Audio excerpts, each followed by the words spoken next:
everyone, and welcome to the inaugural Global Technology Summit Innovation Dialogue 2024, co-hosted by Carnegie India and the Ministry of External Affairs, Government of India.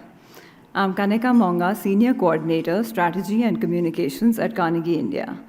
We are excited to be in Bengaluru, and this evening we have an interesting lineup of speakers exploring topics such as digital public infrastructure, artificial intelligence, and their roles in fostering inclusive growth and tech partnerships. We would now like to take a moment to thank our co-host and partners. We are privileged to organize the Global Technology Summit Innovation Dialogue with the Ministry of External Affairs as co-host. In particular, we appreciate the support of the Policy Planning and Research Division led by Sri S. Raghuram. We are deeply grateful to Tata Trusts, our philanthropy partner, Microsoft, Salesforce, Meta, and Google, our dialogue partners, and AkeStep, Bill and Melinda Gates Foundation, Center for Digital Public Infrastructure, Future of Privacy Forum, Center for Open Societal Systems, and co-develop our knowledge partners. We request you to please keep your mobile phones on silent, but do encourage you to use social media to comment and contribute to our conversation online. Please stay connected to social media via hashtag GTS Innovation Dialogue. I would now like to invite Rudra Chaudhary, Director of Carnegie India, to deliver the opening remarks. GTS Innovation Dialogue. I was going to thank a lot of our supporters and things, and Kanika's already done that, so I can move on. But I just want to reiterate and thank our co-hosts. We formally run the GTS and what this is called the GTS Innovation Dialogue with the Ministry of External Affairs, Government of India. And it's really fortuitous, I think, that we're doing this today. On the 9th of October, 1946, the Indian Foreign Service was created, which then after independence migrated into the Ministry of External Affairs. So to my friends and diplomats from the IFS over here and those beaming in from different parts of the world, a very happy IFS day. And I was just thinking, when I was thinking about this day back in 1946, I was saying, when they created the IFS, I was just wondering, is it the founding kind of individuals then, what were they thinking when it came to, say, innovation and technology? And obviously in the 1950s, there was a very rich history of this connection between diplomacy and technology, which equaled many things, institutions, space. But I think the dynamic today is just very different and very evident, especially when you're here in Bengaluru. So how did we get here and who are we? Just very quickly, we're Carnegie India. We're a think tank. We're a research-driven, independent think tank. I'm going to spare you the details on what we do. Please check out our website. But essentially, we focus on three areas: political economy, security, and technology. And over the last many years, technology has become our biggest build-out. I also want to situate what this innovation dialogue is about. In 2016, the year that we were founded in India, the then Foreign Secretary, Dr. S. Jaishankar, the current External Affairs Minister, had this idea where he said, look, there's a gap in the market. We require some kind of a bridge, a policy bridge, if you like, that connects technologists, diplomats, innovators, venture capitalists, academics, and experts all under one roof. They need to be brainstorming the future, and if they don't, then we're going to get something wrong as far as the ministry is concerned. That my understanding from, I only joined Carnegie in 2018, but my understanding from those who founded Carnegie was that was very much the thinking, and hence was created the Global Tech Summit, which is a slightly bigger affair than this in different ways. In December 2023, we ran our 8th edition of the GTS. But in the last couple of years, as we do the GTS, we do a lot of research, we work on various policy issues. The one thing we realized that we're missing something. And the part that we're missing, we realized, is a serious discussion on innovation. So not necessarily on the policy side of things, obviously the two are connected, but on innovation itself. And yet again, it was a meeting that I took in the ministry, in the PP&R division, where it was the current joint secretary said, hey, listen, why don't you just do this innovation dialogue? Let's get innovators and thinkers and people who build technology from different parts of the world. And I'm thrilled that we have 25 different representatives from think tanks, countries, digital departments, Prime Minister's office who are here with us today to basically workshop and discuss the future of technologies. We also decided that for this iteration, which is the inaugural iteration, we'll focus on two kinds of technology, if you like, transformative in their own ways. digital public infrastructure, which this audience in Bengaluru needs zero introduction on. And now I think it's fair to say the globe needs zero introduction on. And the second is on artificial intelligence. So we've just spent about 2.5 days in fairly intense, fairly deep discussions. And I think at some level managed to square away the conversation we had with the ministry in terms of why we were doing this, and perhaps the vision that Dr. Jaishankar and the founders of Carnegie India had back in 2016, which was to genuinely build an ecosystem under an umbrella where you have the builders, the visionaries, the technologists, the innovators, the startups, VCs, and as importantly, the academics, think tankers, and policymakers essentially trying to figure out the path in the future of DPI and the current, present, and future of AI. So again, I just wanted to thank government representatives from Papua New Guinea to Morocco, from Nepal to Germany, think tankers from around the world for coming and spending this time. And I think there's no better place to kick this off than here in Bengaluru. Bengaluru is also very special to us. It was in this very room in 2016 that we started the GTS. So that journey started right here in this hotel, in this very room. And there are some people over here who've been part of this journey a lot longer than I. But there is no city in the world that is a better expression of the term ecosystem than in Bangalore. And I can say that we are one of the greatest beneficiaries of this idea, very innovative idea, called ecosystem. And I just want to call out and thank those in this ecosystem who have enriched our lives, expanded our visions, and expanded our universes in the way in which we think about technology, policy, not just from a purely academic perspective, but as importantly as a perspective of impact, which has kind of taught us to say is that there is some degree of causality when it comes to policy. This is not all ivory tower stuff. You can actually think of stuff and get it done as well. And I just want to point to 2-3 of our knowledge partners who've been kind of hugely inspirational in the way in which we have considered policy imperatives. The X-Step Foundation, and I want to thank Shankar Maruwada, the co-founder and the chief executive officer, CDPI, Pramod Verma and Kamya Chandra. I want to thank Rahul Mathan. He has no umbrella. I could say trilegal, but I don't know if that correctly, it does, okay. CV Madhukar and Co-Develop, and then many others. But I think these ecosystems have hopefully, without these ecosystems, we could not have done the workshops that we did yesterday and day before. In fact, without these ecosystems, I am absolutely certain. And for those who've been in the closed door, I should say, by the way, this is on the record. You're carried on cable TV, so I'll be a little careful. But without this ecosystem, a lot would not have happened even globally when it comes to some of the big technology projects. So thank you very much. With that, I have the distinct privilege of introducing our keynote speaker tonight, Dr. Seth Center, who's the acting special envoy for critical and emerging technology in the US State Department. Seth has worn many different hats. He served in the State Department policy planning staff. He's been the senior advisor to the National Security Commission on AI in the United States. He served in the National Security Council in the United States in helping write, I think basically mostly wrote the national security strategy. But interestingly, he's also a historian. He's also a think tanker. I think fair to say, Seth, you get what all of this is about, more than other officials. And we're just delighted that you could come and spend this time here, especially in Bengaluru. And if I can add, Seth is a very good friend to India. Dr. Seth Center, please. A lot of pressure to be a part of an inaugural anything, especially when it involves innovation and a summit with a great tradition. So delighted to be here. Thrilled to be in Bengaluru. Huge amount of effort goes into this, so thanks to Carnegie and team for putting it on. Kindred spirits in the External Affairs Division who do policy planning, again, something that I'm fond of.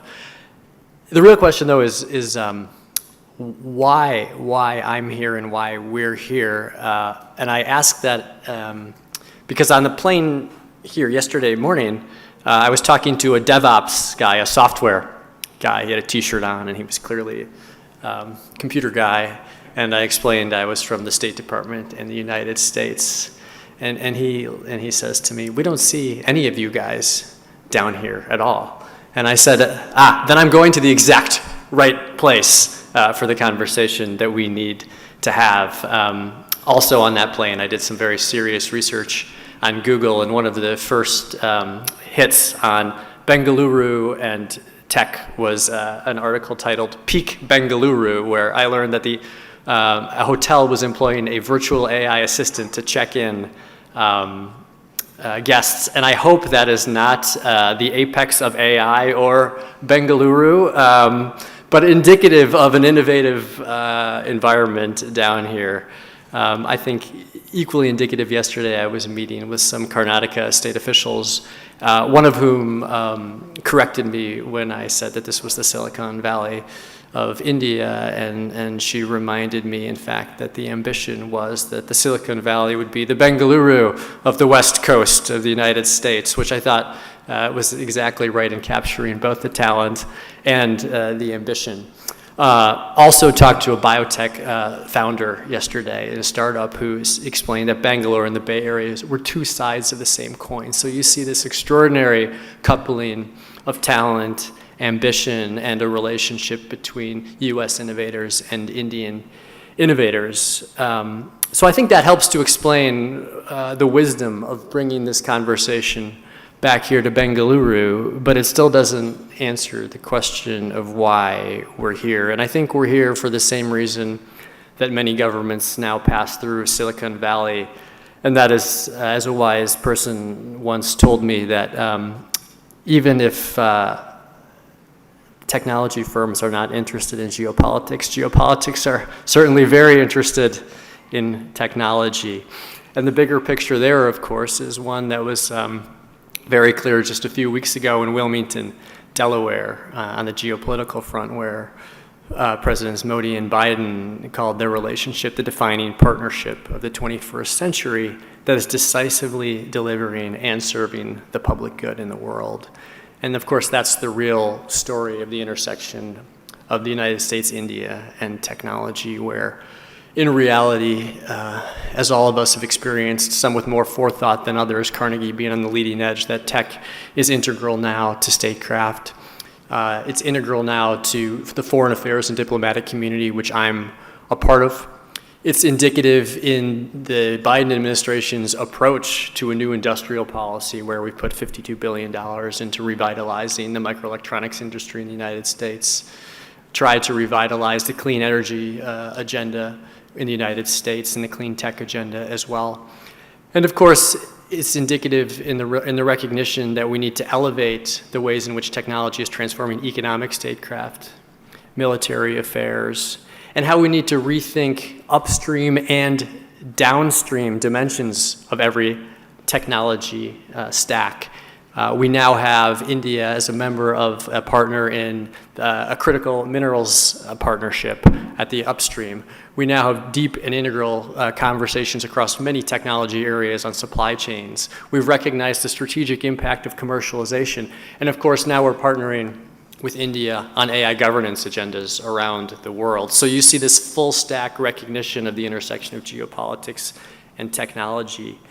And in all of these technology areas where we care about, whether it's artificial intelligence, whether it's quantum information science, biotechnology, there's a recognition that we have a joint common project, which is to shape the rules of the road for these technologies as they play out. A recognition that the competition for commercial influence across the world to field, develop, deploy these technologies is not just a commercial competition, it's a geopolitical competition. A recognition that our common security and common prosperity require building trusted technology ecosystems in all of the critical technology areas. And of course, there's a recognition that in certain very small subsets of these technology areas that implicate our narrow national security interests, we need to think through what small yards and high fence approaches to technology protection will require. And the logic of this statecraft and the logic of this template for thinking about the intersection of technology and geopolitics has really played out in the most vivid way in the US-India relationship through Asianet. The breadth, depth, and ambition of the bilateral partnership and the urgency of the elevation of technology and geopolitics. Asianet, if I can spend a moment on it, is not just another bilateral dialogue. It's a blueprint for how strategic partners and large democracies can shape the future of technology, and by extension, the future of the world. And at its core, it really is about reminding the world and driving forward the belief that the 21st century should be rooted in shared democratic values. And so when President Biden and President Modi did launch this initiative in 2022, they had a larger vision, a larger agenda, and I've been privileged personally to be a part of the 2 National Security Advisor ISET programs, as well as the intercessional agenda that we had here on the margins of the GTS Summit last year. And what they've done more than anything else, if we look back on 18 months of accomplishment, is by bringing together the highest level officials in governments, what they've done is activate extraordinarily large and complex bureaucracies to act in unprecedented ways with unprecedented speed to accomplish concrete action. And they've done so only because of partnership often with the private sector in that. So let me just share a few examples of what this looks like to explain what a true full stack tech partnership looks like across R&D, hardware, manufacturing, supply chains, commercialization, applications, and rules and governance. At the hardware level, in semiconductors, the recent announcement during the Modi-Biden summit on the creation of a new semiconductor fabrication plant was a remarkable achievement, something that probably would have not been imaginable 18 months ago or 2 years ago, and was unlocked because of ISET, a commitment to focus on advanced sensing communication, power electronics for national security that can touch on next-gen communications and green energy applications, a partnership between a private sector firm, the U.S. government, the U.S. military, and the Indian government, the Indian military and India's semiconductor mission. So you see this incredibly complicated partnership coming together and producing outcomes. We're putting real resources and effort behind the R&D relationship, which is long-standing and we should be proud of over decades. $90 million in committed government funding over the next 5 years for the U.S.-India Global Challenge Institute, the U.S. National Science Foundation and India's Department of Science and Technology, selecting 11 projects for funding with a grant of over $5 million covering key areas like telecommunications, connected vehicles, and machine learning. And in the realm of biotech, an area where we need to do far more than we've done in the past, a commitment to the first ever joint call for collaborative research projects in computational biology and other cutting edge fields like biomanufacturing solutions. Last month, I was delighted to help host a coordination mechanism meeting between U.S. and Indian quantum officials in Washington, indicative of the next phase of a complicated evolution of a technology that's going to require U.S.-India cooperation. And tomorrow, I'm delighted to go up to New Delhi to help participate in the awarding of 17 awards for binational research in AI and quantum technologies through the U.S.-India Science and Technology Endowment Fund. Now, all of this seems like a long list, and lists are not interesting in remarks, but the list is what conveys the concrete actions that can come out of what many people believed was only going to be a symbolic diplomatic effort. It's these concrete applications across the broad swath of technology areas that demonstrate progress and action. And so in that respect, I think it's the cumulative mass of this effort that's so impressive and provides a model for the future, and that makes me extremely optimistic looking forward. So what would be next in a US-India technology partnership, and one I think that speaks to a much larger conversation in the world about how we bring technology for good, technology applications to the entire world, including the global south, which has, over the past 2 decades, rightly been very concerned about being left behind in a digital divide. I think here, India's role as a global shaper of technology now and in the future is extremely promising and exciting, whether through its role in leadership of the Global Partnership on AI over the past year, to its ambitious rollout domestically and now global vision for DPI. You see an opportunity for India to reach the developing world through its long-standing leadership in new ways, leading with technology across the stack. And I think the United States would very much like to be a partner in bringing that affirmative vision and those capabilities and capacities to the developing world. We certainly are playing our part. Just 2 weeks ago in New York, Secretary Blinken launched a global partnership on inclusivity on AI with the private sector, which is determined to deliver $100 million in AI capacity to the developing world in the categories of compute and context and capacity building. And so I think together we have a real opportunity to take what has been a bilateral relationship that's been successful and create a whole bunch of opportunities around the world. It is, and as another wise person told me yesterday, a place where innovation can meet inclusion in reaching the global south, and certainly we're eager to play our role cooperatively. This geometric expansion of the US-India tech partnership has played out in other ways as well.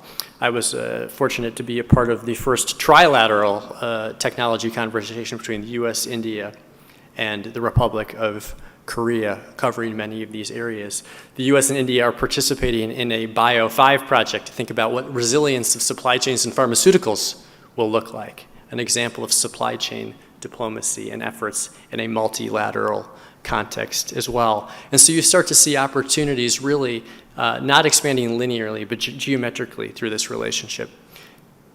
It's really been a privilege to be a part of seeing the growth of this evolution. It's been really exciting to see the ways in which the think tank ideas, which germinate over many hours in some of these workshops, are translated into policy ideas, and then looking back a year or 2 years later to see how those policy ideas actually become policy and then suddenly show up in presidential statements and then drive bureaucracies into action. And so you see the full life cycle of ideas turning into action through this ISET process, in part to a large extent thanks to work like this. And of course, the take-home message coming to a place like Bengaluru is that it's not governments that are going to drive this relationship forward. It's certainly not governments that are going to drive the technology forward. It's going to be the entrepreneurs, the private sectors, and the next generation of tech leaders working across borders, across Bengaluru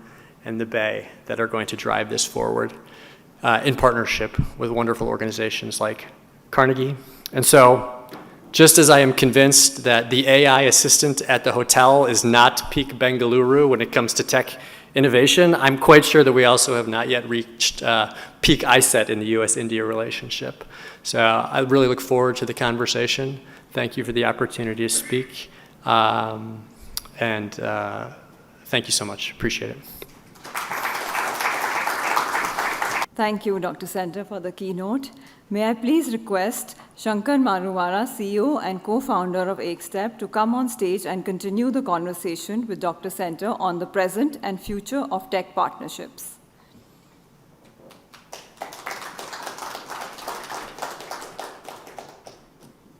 Hello? Oh, wow, okay. I said thank you for that wonderful speech. Special envoy for critical and emerging technologies. You seem to be straddling a whole bunch of silos. Tell us, what does your day look like? What does a special envoy do? And why do you think US State Department created this position? I think it was not to create more bureaucracy, I hope, is the short answer.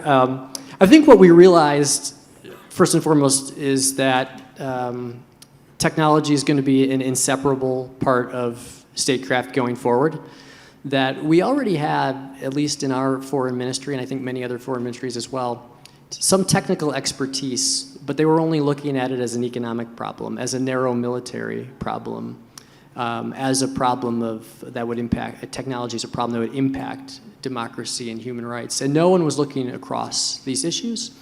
And because no one was looking across these issues, it turned out that oftentimes our senior diplomats who would be formulating policy might not have a technologist with them advising them on how to think through the implications of the technology revolution. And I think it was a safe bet, as we thought through how to fix that problem, that these opportunities and challenges in technology were going to be with us for the foreseeable future. It's as if we were building a new kind of diplomacy, and we needed someone who could look across these issues, elevate them, make sure that our leadership had them. And then, of course, I think also our goal in creating this position is to help encourage our partners also to elevate technology in their own diplomacy and use the position that I'm in and the expertise we're bringing in the government as a model to help other governments do the same. You're playing a crucial role at a crucial juncture in global politics. From the CHIPS Act to the IRA, US seems to be determined to create a new global supply chain, reshoring, friendshoring, and protecting technological innovations and markets. At the same time, China seems to be doubling down on domestic technologies. How do you view the current drivers of the geopolitics of technology? I think first and foremost, we have to look clearly at the situation and acknowledge that the primary reason that foreign ministries, national security communities are talking about technology is not only because we are in the midst of these converging technological revolutions, but because we have to recognize that governments around the world see these as sources of power and leverage and influence. And that is an inextricable component of history at every phase in which there are technological disruptions and technological revolutions. Governments, nations seek to harness them. Our goal in elevating technology in our diplomacy, working with partners, is very simple. It's to ensure that we continue to create a stable rules-based order in which these technologies are used as forces for good, and to the extent possible, their disruptive impacts are minimized on our societies and the resilience and health of democracies. And that what that has required in reality is quite a complicated set of actions which work backwards from the proposition that we have found ourselves in a situation in which our resilience, at least at the manufacturing and supply chain level in many of these technology areas, was far less robust than we would have imagined, or at least the resilience and fragility of the supply chains is a national security problem in a way it would not have been 1 or 2 decades ago. And that's why the depth of that conversation, whether in the microelectronics, pharmaceuticals, has become so important to our alliance diplomacy with countries like India.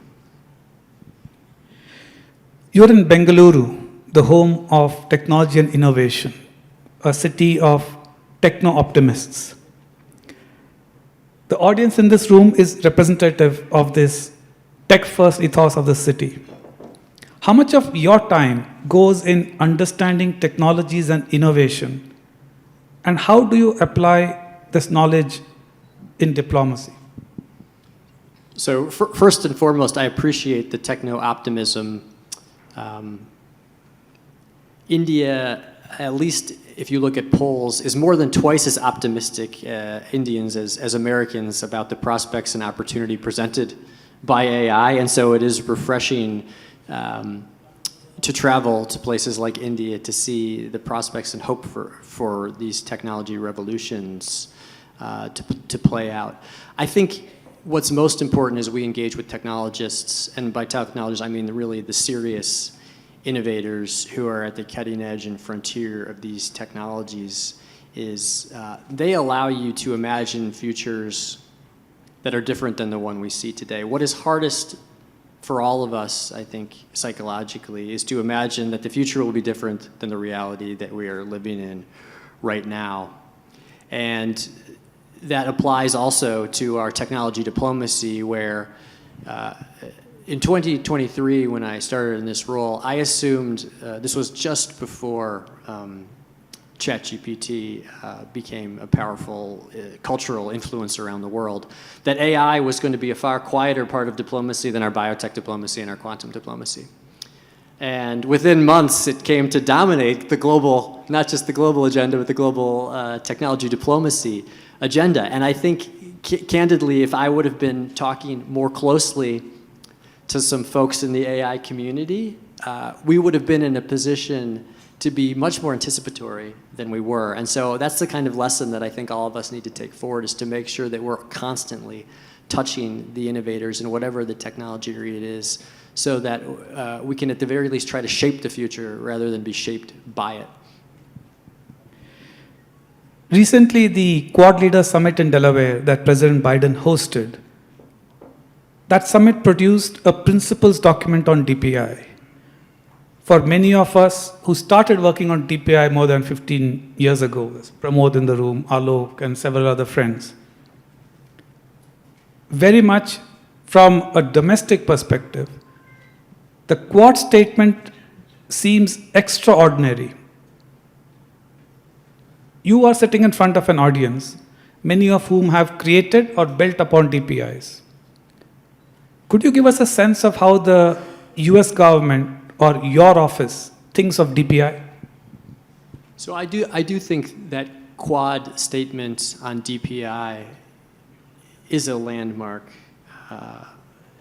in the evolution of the US-India collaboration and cooperation and thinking about DPI. India's been remarkably successful in rolling out a series of technology innovations within India, and then it's been diplomatically quite influential in taking that concept of DPI, which of course is not exclusive to India, but which India is very much rolling out tech-based solutions to, into a multilateral framework at the G20, in the UN context and conversation at the Global Digital Compact. And I think as the United States thinks about the resonance and appeal of the DPI idea around the world, and why it's generated so much momentum, particularly in the global south, I think what we have to recognize is there's a huge demand for innovation. There's a huge demand to digitize government services. There's a huge demand to find frictionless, relatively low cost, modular, interoperable approaches to the digital revolution. And India has provided a model of success and a technological stack which has a great amount of appeal. And so I think the United States sees an opportunity to be a part of this. It sees an opportunity to partner with India in reaching particularly the developing world with innovative tech-first solutions. The Quad statement is important because it provides a framework and architecture for outlining the key criteria any DPI project would need to have: transparency, considerations of privacy, cyber-physical security, interoperability, modularity, that I think will help to shape and define what is responsible and productive approaches to DPI and what would be approaches to technology that would hinder or threaten rights, hinder or threaten privacy, create closed systems, all of which I think we oppose jointly in the world. In the last 2 days, this group has discussed two powerful ideas, DPI and AI, and you've talked about both. But when you put them together, what kind of global opportunities are you seeing for an Indo-US partnership? This is the intriguing nexus of AI applications with an underlying architecture, physical architecture, digital architecture, where if we can fuse low-cost, interoperable hardware with the incredible innovation unlocked and enabled by open source and closed source AI innovation, which will allow for innovators, big and small, in large and small countries, poor and rich countries, to iterate and create. I think the possibilities to harness AI to solve the kinds of societal challenges which we believe it can solve are really going to exponentially expand. This is where I think the optimism piece that comes out of India can really help to shape and inform the approach of many other countries to the digital future, and really take a narrative that had been quite pessimistic over the past 20 years about digital divides and transform it into a much more hopeful future. Excellent. Earlier you told us about the ICET. How unique is this partnership, and the new structure that has been created? And what message would you have for the tech builders and venture capitalists sitting in this room? Well, I think I haven't hidden my views or the United States' views on the success and accomplishments of ISET. It is unique in the sense that a presidential-driven directive stewarded by national security advisors creating the breadth and depth of technology agendas that can activate entire large government agencies across everyone from the niche quantum communities that we have to our more traditional R&D agencies, to our defense departments, to our foreign ministries, which otherwise maybe would have been in backwaters of these conversations, is incredible. We've tried to apply that same model in a few other cases to elevate technology dialogues, to unlock obstacles, to deepen partnerships. And then ultimately, I think the goal will be to try and stitch together these kinds of technology relationships into a broader lattice work. The US has focused on reshoring the semiconductor industry. The CHIPS Act has attracted investments back inside of America. India, too, is in the early stages of building an Indian semicon ecosystem. What are the opportunities for India and US to work together? The bottom line is that no country is going to be able to reshore an industry as complicated and multifaceted as the semiconductor industry. What each of us need to do is look at our comparative advantages, look at our minimum national security requirements, and then figure out what a trusted ecosystem would look like that is commercially viable, profitable, that creates comparative strengths. Obviously, already at the design, in the realm of design, India is an incredible contributor to the semiconductor industry.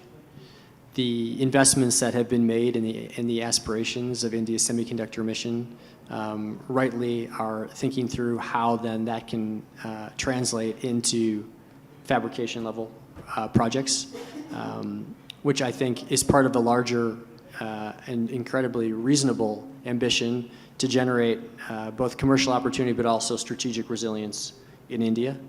I don't think that that necessarily creates competitive pressures that are going to be detrimental to the relationship at all. In fact, just the opposite. In all likelihood, the kinds of investments that we are making, that India is making, that many of our partners are making in their domestic microelectronics industries, I think are going to create an overall ecosystem that is going to serve the kinds of industries that are going to rely on this industry much better in the future. Building on the idea of trusted ecosystems, in the last year's AI Safety Summit at Bletchley, the idea of AI Safety Institutes came up, and it is already a reality in many countries of the world, including UK, US, France, and Singapore. And India, too, is talking about activating a center here. Can you give us a sense of this growing club of safety institutes, and what do you see as their future? The backdrop for the AI Safety Institute conversation is the remarkable progress made in the international AI governance conversation over the past 18 months, in which we have moved quite rapidly towards a global consensus on what the architecture or framework for safe, secure, and trustworthy AI governance should look like.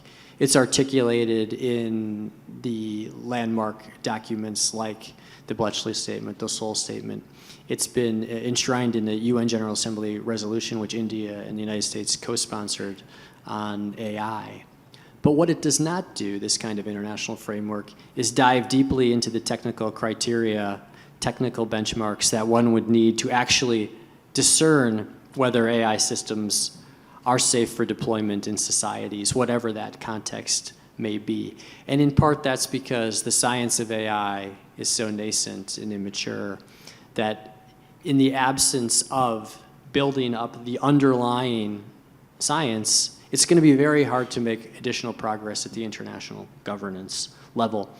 And so what the United States has done, what the United Kingdom has done, what India is in the midst of doing is trying to build up a technical capacity to develop and benefit from that AI science, to translate it into benchmarks, guidelines, frameworks that can then translate into whether it's soft regulation or hard regulation in a national context, and most importantly, an interoperable framework in an international context that's going to enable the safe application and enjoyment and acceleration of AI innovation for all of the use cases that we believe it will have to benefit the world.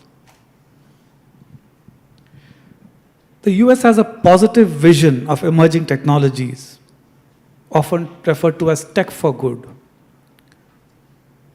Other countries are sometimes concerned about the dystopian uses of such technologies. How has the US State Department used diplomacy to try and grow the consensus around technology for good with other nations? As I said, we're not as optimistic as I think I would hope we would be on all of these technology areas. But the Tech for Good agenda is one, I think, that really grows out of a much longer standing US commitment to addressing the challenges and needs, particularly of the developing world, and a recognition that many of the goals that all of us set for ourselves in the world, the sustainable development goals that we all committed to, are further off track than we would have hoped when we set that agenda. And while we're not techno-utopianists, I think we do believe that technology can be an accelerator to get back on track. And concretely, the United States has done a few things, for instance, in how we want to leverage AI for AI for good or tech for good agenda. As I mentioned just a couple of weeks ago, we brought together some of the leading AI firms and collectively committed $100 million towards AI for good.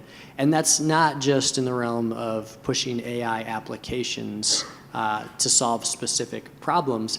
It's a recognition that the real demand signal in much of the developing world is for capacity building, enablers, infrastructure. And so we want to focus on using this development assistance to provide compute credits, for instance, for small research organizations or governments that may need help, to help encourage and facilitate and catalyze additional training, skill training at all levels up to the graduate level to ensure that countries can become AI ready. And ensure also that as models are developed and built, that the kinds of data sets needed to ensure that they are less biased, more representative, culturally nuanced are taken into account. And so there's an abstract idea of tech for good or AI for good, and then there's the concrete actions that need to be taken, and we're quite determined, both in the State Department and our foreign assistance programs, to drive that forward. Space is often called the final frontier. I'm sure there are a lot of Star Trek fans out here. But in the case of India, it was one of the early movers in this area, and this bet paid off in the form of a well-respected public sector space program. However, the private sector in India is in its stage of infancy. It's very early days. Can the Indian private sector cooperate with their US counterpart as equals? Is there scope for Indian companies to move the needle in the US space ecosystem, which often operates at an exponentially larger level?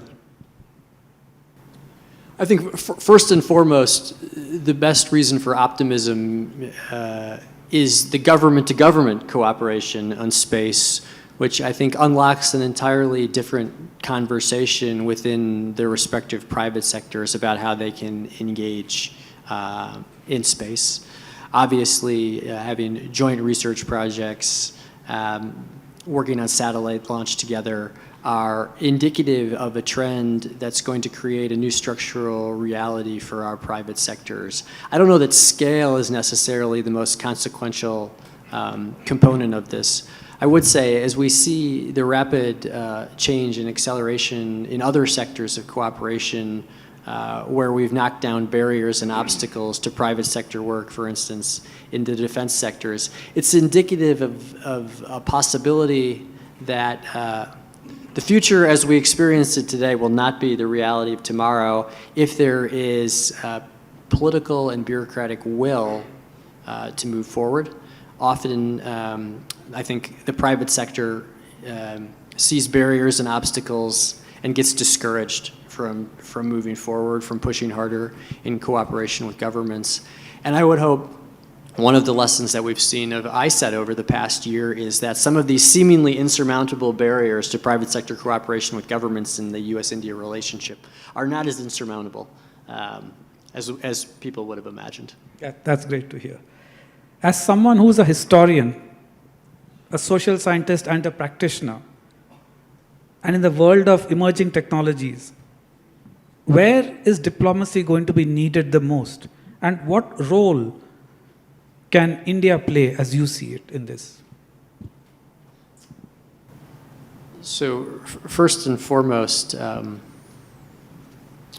we should avoid at all costs the kinds of analogies that would overhype or over-securitize the technology revolution that we're experiencing. I think about artificial intelligence and the ways in which automatically the public discussion and even the discussion among AI experts has moved towards the nuclear analogy, whether that's in the context of global regulation through an IAEA or in the context of governments needing to develop Manhattan projects for AI. I think these are deeply, deeply misleading. They're harmful to the adoption and acceleration and responsible governance of these technologies. And what I've been pleased by and really heartened by in conversations with India and my Indian counterparts and talking about an AI future and what responsible innovation looks like is this is one place where those kinds of analogies have not nearly been as pervasive as in talking to other countries and governments. And so I think a sober, practical approach to these technologies is one area that's problem-based, focused on solving societal challenges, is one area where I think we could learn quite a lot from the Indian approach to technology. As someone whose job involves peeking into the future through the mists of time and a student of history, what book do you go back to? I knew you were going to ask this question, so I had to think hard about this. One is actually an obscure book that I guarantee no one here has ever read, which is the official Department of Energy history of the origin of the U.S. nuclear program. You can find it on PDF, but it's not very exciting read. And the reason I highlight this is because if you study the examination of the early period of nuclear history, the evolution of the industry, the evolution of government efforts, it looks nothing like what we are experiencing today in the AI revolution. At the hardware level, at the level of international governance, at the national security application layer, at the role of the private sector in supporting the government. And so it's the kind of historical story which is history at its best, which is ruthlessly honest, which is accurate, not sensational, and which allows us to think more accurately about the experience we're in by finding differences, not similarities to the past. One of the great failures that we all have in applying history is we tend to look for similarities, and then we seize on that similarity, and it's very hard cognitively to escape what we suddenly decide is this analogy. And sometimes it's most helpful to think what is different, not what is alike. So the confirmation bias could mislead you if you're looking at the past. We could just all be psychologists and understand it's confirmation bias and not read the history. We could do that as well. Now, building on that, how do you define technology, innovation, ecosystems from your perspective? What do they mean to you, technology, innovation? Rudra said Bangalore has a thriving ecosystem. How do these connect up?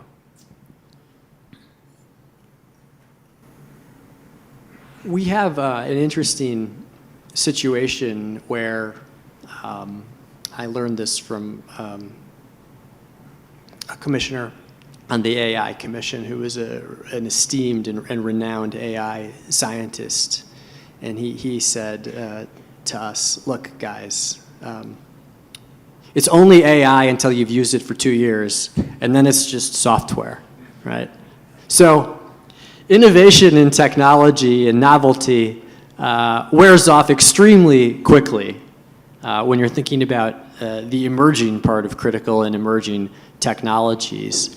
And so our goal is to rapidly transition from the novel phase to the deeply embedded phase where a technology is simply a part of embedded in our landscape, our lives, and do that in the least disruptive way for our societies, the least disruptive way for our national security policy, the least disruptive way for our economies. That's the goal of government, good government public policy as we think about our responsibility for stewarding technology from a critical and emerging phase into a take for granted phase of technology to get through one of these technology revolutions. We know they're always disruptive. We unfortunately know that often they lead to destabilizing consequences for a security environment. We know that they can be deeply destabilizing and revolution-producing at societal levels. And so if we recognize those things, then it sort of becomes clearer what our ambition as public policy officials are, whether at a state level, a national level, or an international level. And I can't let you go without asking this. Any bets on the election?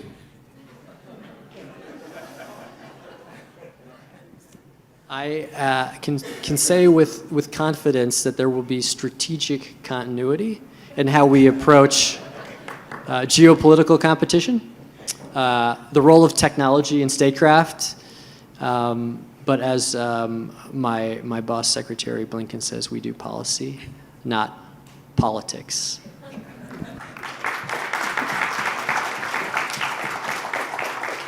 Ladies and gentlemen, that was Seth Center, who has done an enormous amount of work over the last 18 months to push forward the Indo-US partnership in multiple ways. It's been a pleasure talking to you, Seth, and thank you for everything.